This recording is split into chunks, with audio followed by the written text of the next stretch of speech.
I have something to tell you, and it's probably going to come as a bit of a shock. So here it goes. We moved back to the USA. Wait, what?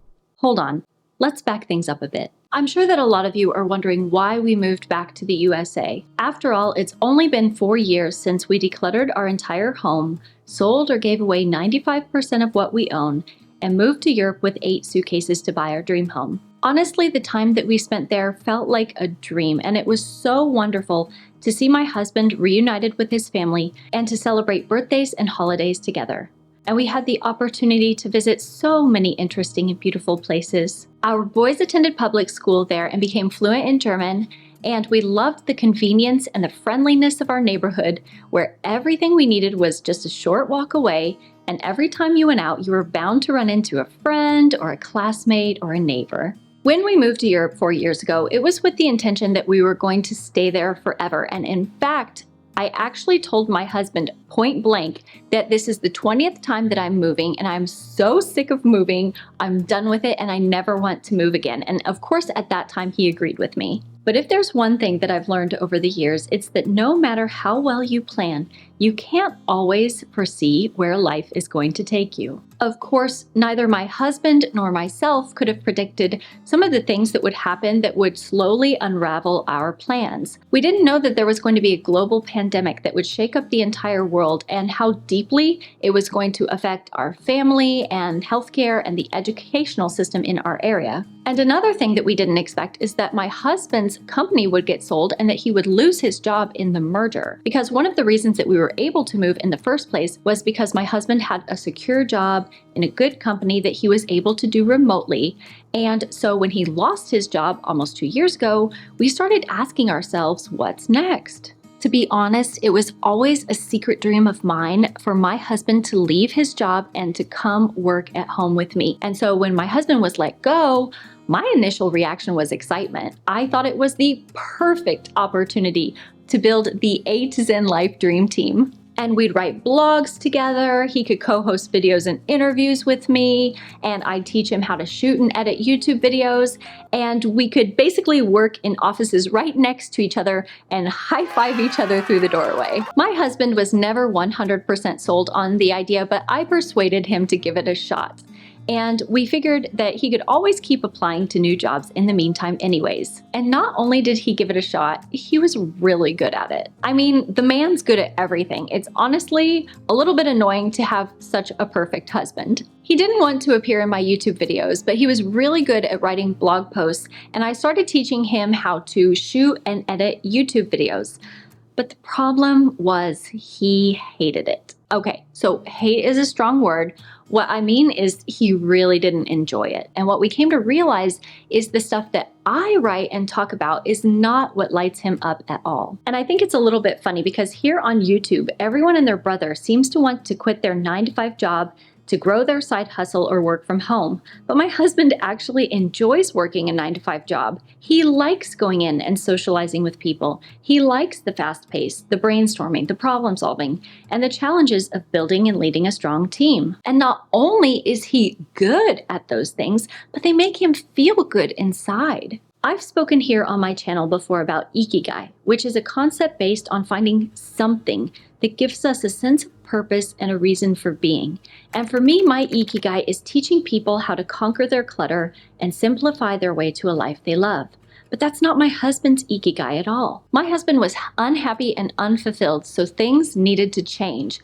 So what we agreed upon was that if he wanted to find a job and go back to work, he needed to look and find a job in the area so we didn't have to move again. He applied to dozens of jobs that he was extremely overqualified for and was even willing to take a pay cut to do, but he never got a single callback or interview.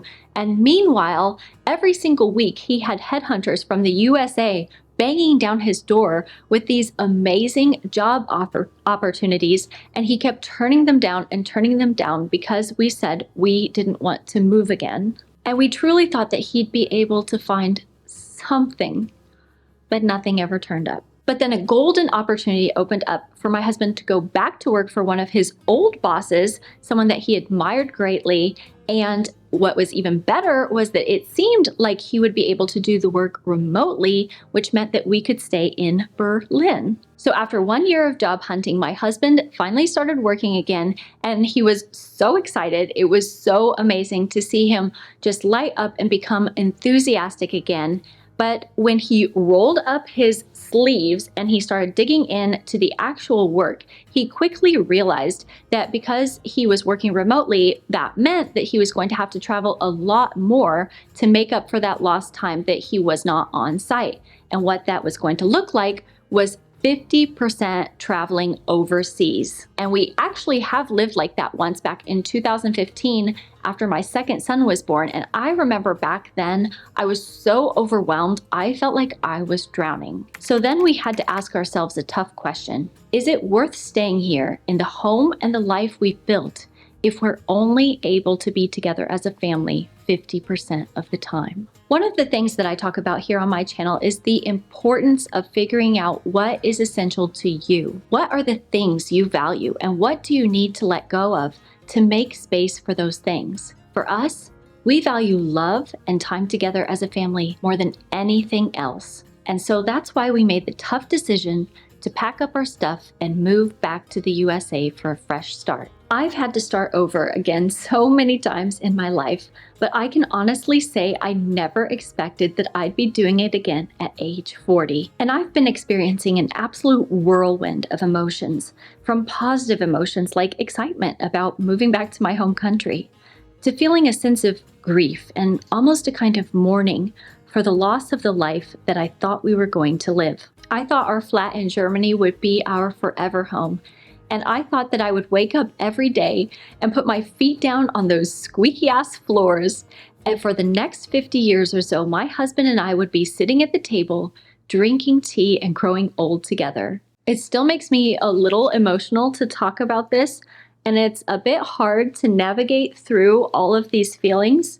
And that's why I'd like to take a moment to thank BetterHelp for not only taking such good care of me, but also for sponsoring this portion of today's video. Regardless if you have a clinical mental health issue like depression or anxiety, or if you're just a human who lives in this world who's going through a hard time, therapy can give you the tools to approach your life in a very different way. BetterHelp's mission is to make therapy more affordable and more accessible, because we all know that finding a good therapist can be difficult, especially when you're limited to options in your area. BetterHelp is a platform that makes finding a therapist easier because it's 100% online and can be done remotely. I'm so thankful that I chose BetterHelp for my therapy services, because I can find comfort in knowing that I can take my therapist right along with me every step of the way, no matter where I go, which means that I don't need to find and start all over again with a new therapist, even though I moved to a new country, which is at least one less thing to worry about and a huge weight lifted off of my shoulders. To get started, all you have to do is fill out a few questions so that BetterHelp can match you with the right therapist in as little as a few days.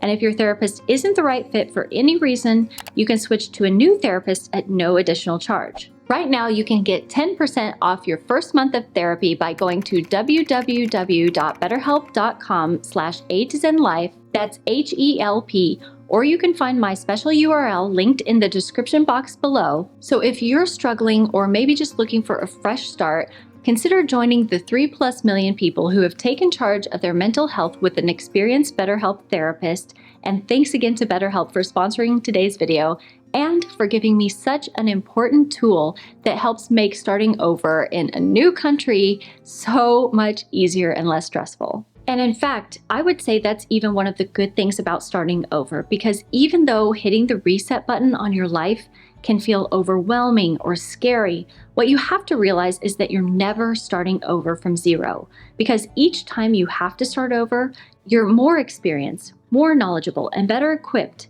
to handle the curveballs that life throws at you. Getting rid of 95% of our stuff was one of the toughest things that we've ever done, but if we hadn't done it, then we never would have experienced the freedom and the joy of life on the other side of clutter. And the 4 years that we spent living in Germany and immersing ourselves in a different culture and language has not only enriched our lives in countless ways, but it's also allowed us to establish a home base for us to return to in Europe so that we can visit family there and travel there more often. And more than anything else, we've also learned that we do have the strength to overcome any obstacle that life puts in our path, as long as we stay united and focused on the things that matter to us as a family. And speaking of family, I hope that those of you watching this video will join our YouTube family and continue to follow along with us as we figure out what life is going to look like for us as a minimalist family starting over in the USA, because I'm going to be sharing all the raw, real, and nitty-gritty details about what it was like to extreme declutter again for another move overseas. And I'll also talk about how our budget is changing, what we're buying and not buying, as well as life updates as we search for a new home, and all of the challenges that we face and the life lessons that we learn along the way. So if you haven't already, please make sure to go down and hit the little red subscribe button and ring the bell to turn on all notifications so that you don't miss any of the videos that I'm going to be sharing starting next week. And I'm sure that a lot of you have a lot of questions for me, and so that's why I'm going to devote next week's video to answering all of your burning questions. So you can go down and drop me a comment in the comment section below with any questions that you have, or I'll also leave a link for you to follow me on my Instagram account, where I'll be running a Q&A in my stories, and you can also ask questions there if that feels more comfortable to you. And to those of you who are also facing changes in your life, or who are thinking of starting over, or have some tough decisions that you have to make in your own life, I want you to remember that every ending is also a chance for a brand new beginning. If you happen on this video by accident, or you're one of my new subscribers from my last video that went viral, you might be feeling a bit lost. So I would encourage you to go check out this video, which shares more about my 30-year emotional hoarder to minimalist journey and why it's made me so passionate about teaching people the A to Z of decluttering their homes and living more minimally. Or on that note, I'll see you next week. Until then, take care. Bye-bye.